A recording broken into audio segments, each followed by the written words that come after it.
বিস্ফোরণে রক্তস্নাত দেশের রাজধানী দিল্লির বিস্ফোরণ কি আত্মঘাতী জঙ্গি নাশকতা এ প্রশ্ন কিন্তু উঠছে।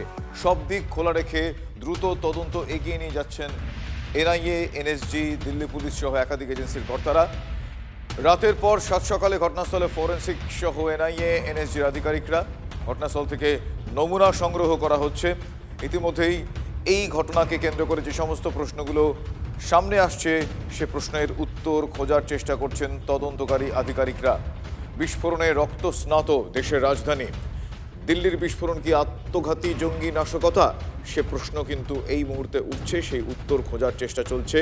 সব দিক খোলা রেখে দ্রুত তদন্ত এগিয়ে নিয়ে যাচ্ছে এনআইএ, এনএসজি, দিল্লি পুলিশ সহ একাধিক এজেন্সি। রাতের পর আজ সকালে ছবি আপনাদের দেখিয়েছি। ঘটনাস্থলে ফরেন্সিক সহ এনআইএ, এনএসজির আধিকারিকরা ঘটনাস্থলে রয়েছেন। সেখান থেকে নমুনা সংগ্রহ করা হচ্ছে।